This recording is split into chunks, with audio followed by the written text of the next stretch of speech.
Before I start this video, I just want to show you guys a real quick clip. And the reason why I wanted to show you guys this is just the timing of everything that is going on. A lot of the murders, you know, the senseless violence is demonic. And so we recorded this probably about 4 weeks ago. The guy sent it to me about a day ago. So with the timing of everything, I just want to show you this clip and then we'll break this down. Bombs in my closet. I hate this pain, but I can't stay. Like a monster, and I'm just trapped inside my darkness. I got these bones inside my closet. I got this pain, but I can't stand. So unfortunately, another rapper has been killed because of, you know, just senseless violence, gun violence. And so it sparked a lot of conversations on the internet. All right. You know, who are we going to hold accountable? Do we hold the gangster rap, you know, lyrics accountable? Do we hold the producers accountable? Do we hold the guns accountable? Do we hold the ones who put the guns in the neighborhood accountable? Everybody has a different opinion. And the reason why you're not going to find a perfect answer is because all of this is spiritual. There are demons behind all of this stuff. It is very demonic, no different than with serial killers and all of that stuff. You don't just take somebody else's life in such a senseless way without there being some kind of demonic influence. That's why I wanted to show you guys the clip about I Feel Like a Monster. And you hear the lyrics in the song where, you know, my brother's like, you see a spirit, that monster in their eyes. It's a familiar spirit. There's demonic influences and principalities that, guess what? They're unique to different areas, unique to different cultures, because the devil is roaming the earth like a lion, seeking who he can devour. He's come to kill, steal, and destroy. So he's watching, he's observing. So every tactic that he uses for this group of people might not be the same tactic he uses for this group of people, right? And so when you see what's happening with a lot of these rappers just being killed, you know, you got to look at like places like Chicago. If you've been to Chicago, you've been to some of those areas, you can feel that demonic, you know, spirit of death and rage, you know what I'm saying, in those areas. And it's no different than going to what, like San Francisco, and they have that homosexuality so strong. It's almost like the devil has capitals, right? Principalities in certain areas. And we see this in Daniel chapter 10. Daniel's praying and the angel's on the way, but the angel gets caught up fighting the principality of that area. So there are principalities and strongholds that, like I said, are unique to different cultures, different people from different backgrounds. And so, you know, you got to be very careful, because sometimes when you look at it from the carnal man, the flesh, you don't understand the spiritual warfare that is, you know, happening with another race or another culture, because you don't come from that background. So the enemy doesn't attack you in the same way with the same things. So with the rap, you know, a lot of young black men without fathers, they're looking for some kind of validation. And so they say the chains, the cars, the women. And how do I get that lifestyle? Well, selling drugs, the gangster lifestyle, the thug lifestyle, and then rap about it on a beat. That's the quickest way to get it if you can't play football, if you can't play basketball. But then there's a lot of jealousy and envy. So now these spirits of jealousy and envy come on people. Now I got to snatch your chain. I got to kill you. I got to take your life over something that's really so meaningless. But we've projected it, you know, on our young man like it's just the most important thing in the world. This chain defines you. This chain makes you man. This gun makes you a real man. So there is something to say about these rap lyrics and this music being held accountable, because music definitely influences people. Saul, you know, when he had that demonic spirit on him, he had David play. So music definitely will affect your mood. It will affect your mindset. And out of the abundance of the heart, the mouth speaks. So whatever mindset, whatever music, if you're listening about killing and shooting, I mean, there are some disgusting lyrics. There are some really wicked, demonic lyrics in a lot of this music. And you know what? Babies are singing it, kids are singing it, and we're so used to it, we're so desensitized, we think it's no big deal.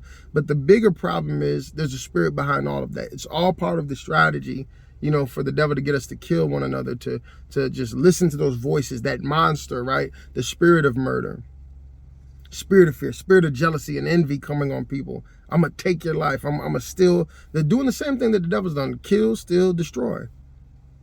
We're making music about killing, stealing, and destroying. Think about that. That shows you there's a spirit behind it, because of the very spirit of how the devil operates. Kill, steal, and destroy. And so that's why we need true men of God and women of God to rise up that know, that can identify, oh, it's just, there's a spirit. It's not just, oh, they're some young black man and they're just thugs. There's a spirit behind it that we have to come against. I come against that spirit of murder. I come against that spirit of envy. I come against that, the father wounds. I come against those deep things. I speak to the little child in you. I see you're 14, 15 and you're walking around hard, thugged out. But there's a little boy inside of you that's hurting. Many of them didn't have fathers. And that has a big role. And that goes back to the biblical order. For God's order for a family. They've been trying to come against God's order for the family. A man and a woman, right? Married, creating family. When you do it right, you have some form of order. And that's not to say it always goes well. But if more people would really seek God about who they marry, and like we would seek his will instead of doing our own will, you would see better results. And so the reality, the statistics do not lie. A lot of these guys are coming from broken homes, don't know who their father is. They join that gang, that lifestyle. And then the whole rap culture thing is like, look, man, you can't play football, you can't play basketball. This is the easy way to get the money. This is the easy way to get the validation you never got from father. This makes you the man. You're the man. You got all the girls, you got all the money, you're the man. And to get here, this is what you got to do. Not go to school, not go to college, sell drugs, be a thug. And then what the problem is there's going to be some guys who see that you have that success and, well, we want to take what you have because I need that chain to be around my neck so I could feel like I'm the man. But see, if the fathers was there, you make that young boy feel like the man in other ways. You teach them how to be a godly man. You teach them what it really means to be a man. So the reality is that rap culture, yes, it is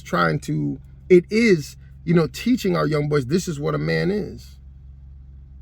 So a lot of the voices that we look up to who tell us who to vote for, and so it's the rappers. A lot of the guys who are the voice of reason in the black community, it's the rappers. For whatever reason, people think their opinions matter, but I'll tell you, because of the success they have. Success. Well, they're successful. Just something to think about. This is all demonic. There's spirits behind it. And so we really need to rise up and come against it. We need people to go into those dark areas and just be light. Not be afraid, not be scared, but go and be light and speak against, the devil and give these young guys hope. Give these guys an alternative. Show them, hey, Jesus is the way. Jesus is the best thing that can ever happen to you. Jesus, he'll come in and you got father wounds and all that stuff. He'll heal you. He'll make you new, and you can do all things through Christ. You can be a mighty man of God. You can be a good husband. You can be a good father. Some of them, they don't even know how. They join the gang, they join the lifestyle, they do the things that they do because they have no direction, they have no guidance, and their heroes are the ones who are promoting these kind of lifestyles. So it's unfortunate, what happened to this young guy. In 1994, he was born and just gone just like that. Because people acting crazy over a dice game, people acting crazy over a chain, people acting crazy about, just beef. What's beef? Like, really, what's beef? You get, back in the day when I was coming up, the beef was, even though it was wrong, it was more legitimate. Now beef is, man, I'll shoot you for stepping on my Jordans. I'll shoot you for looking at me the wrong way. And it all goes back to them feeling they have something to prove to themselves and prove to their friends, because guess what? They never got the validation that they needed. When you get the validation that you need, you know what I'm saying? That's why Kanye moves the way that he does, and a lot of people don't like it, but his parents clearly validated him who he is. He believes in who he is, so he just does that. He doesn't care about, what people have to say. But we got to steer that, in the right direction. More fathers, man, got to be active, and then especially in our community, we just need more men to step up and say, look, everybody doesn't have to be a basketball player, a football player, a rapper. There are other things that you could do. There's other ways that you could do it and have a good life and be a success and be validated as a man. So we just, deprogramming or reprogramming? We've been programmed wrong. And that's just one of the main things that the enemy has used, especially against the black culture. Hey guys, you guys need to be rappers and, sell drugs, and you girls, you need to twerk and put your body out there, and strip, to make it. And that's just not the case. So let's do better, y'all. Let's do better.